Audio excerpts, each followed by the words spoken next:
ഞാനൊരു കാര്യം ചോദിക്കട്ടെ, എല്ലാരും ക്രിസ്മസ് ആകുമ്പോൾ ചിന്തിക്കാറില്ലേ ഈ സാന്താക്ലോസും ക്രിസ്മസും തമ്മിൽ എന്താ ബന്ധം? AD 3-ാം നൂറ്റാണ്ടില് ഗ്രീക്കില് പാത്താറ എന്ന് പറഞ്ഞ സ്ഥലം, അങ്ങനെ തന്നെയാണോ കറക്റ്റ് പ്രൊനൗൺസ് ചെയ്യണമെന്ന് എനിക്ക് കറക്റ്റ് അറിയില്ല കേട്ടോ.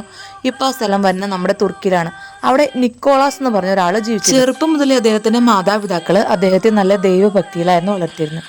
അതുകൊണ്ട് തന്നെ വലുതായപ്പോൾ അദ്ദേഹം ഒരു ബിഷപ്പായിട്ട് മാറി. കുട്ടിക്കാലം മുതൽ തന്നെ കുഞ്ഞുങ്ങളെയും പാവപ്പെട്ടവരെ സഹായിക്കുക എന്നത് അദ്ദേഹത്തിന് ഏറ്റവും ഇഷ്ടപ്പെട്ട കാര്യങ്ങളാണ്. അന്ന് ഇങ്ങനെയൊന്നുമല്ലല്ലോ, ഡിസംബർ ആയി കഴിഞ്ഞാൽ മഞ്ഞ് മൂടി കഴിയുമ്പോൾ അവർക്ക് പുറത്തിറങ്ങാനുള്ള ആധുനിക സൗകര്യങ്ങളൊന്നുമില്ല.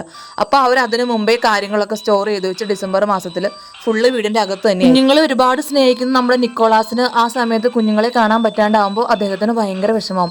അപ്പോൾ അദ്ദേഹം എന്ത് ചെയ്യുന്നു വെച്ചാൽ കുഞ്ഞുങ്ങൾക്കുള്ള സമ്മാന പൊതികളുമായിട്ട് ഓരോ വീടുകളിലേക്കും. ചിലപ്പോൾ ചില വീടുകളിലൊക്കെ ചെല്ലുമ്പോൾ അദ്ദേഹത്തിന് കുഞ്ഞുങ്ങളെ കാണാൻ കഴിയാണ്ട് വരും, കാരണം മഞ്ഞായിട്ട് അവരെല്ലാം ഉറങ്ങിയിട്ടുണ്ടാവും. അപ്പോൾ അദ്ദേഹം എന്ത് ചെയ്യുന്നു വെച്ചാൽ കുഞ്ഞുങ്ങൾക്കുള്ള സമ്മാനമൊക്കെ ഷൂവിലോ അല്ലെങ്കിൽ ഏതെങ്കിലും തുവാലയിലോ ഒക്കെ പൊതിഞ്ഞ് അവരുടെ വീടുകളുടെ മുമ്പിലേക്ക് വെക്കും. ക്രിസ്മസ് കാലം ആയതുകൊണ്ട് തന്നെ എല്ലാ വീടുകളിലും ക്രിസ്മസ് ട്രീ ഒക്കെ ഉണ്ടാവും.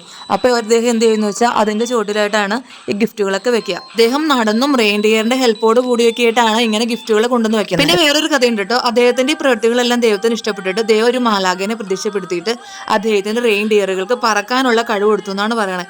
അപ്പോൾ അദ്ദേഹത്തിന് ഈസി ആയിട്ട് എല്ലാ വീടുകളിലും ദൂരെയുള്ള വീടുകളിലും എല്ലാം കൊണ്ടുവന്ന് ഗിഫ്റ്റ് വെക്കാൻ പറ്റി. അങ്ങനെ എല്ലാ വർഷവും നിക്കോളാസിന്റെ സമ്മാനപ്പൊതിയും കാത്ത് കുട്ടികൾ ഇരിക്കാൻ തുടങ്ങി. നിക്കോളാസ് പിന്നീട് സെയിന്റ് നിക്കോളാസ് ആയി, പിന്നീട് അത് സാന്താക്ലോസ് ആയിട്ട് മാറുകയാണ് ചെയ്തത്. AD 347 ഡിസംബർ 6-നാണ് നമ്മുടെ നിക്കോളാസ് മരണപ്പെട്ടത്. പിന്നീട് എല്ലാ വർഷവും ഡിസംബർ 6 സെയിന്റ് നിക്കോളാസ് ഡേ ആയിട്ട് ആചരിക്കുന്നുണ്ട്. പിന്നീട് അദ്ദേഹത്തിന്റെ പ്രവൃത്തി കണ്ട് ഇഷ്ടപ്പെട്ട് മറ്റുള്ളവർ അത് ഏറ്റെടുത്തു. അങ്ങനെയാണ് ഈ ക്രിസ്മസും സാന്താക്ലോസും തമ്മിലുള്ള ബന്ധം വന്നത്. പിന്നീട് അത് ക്രിസ്മസിന് എല്ലാ നാടുകളിലേക്കും എല്ലാ രാജ്യങ്ങളിലേക്കും വ്യാപിച്ചു.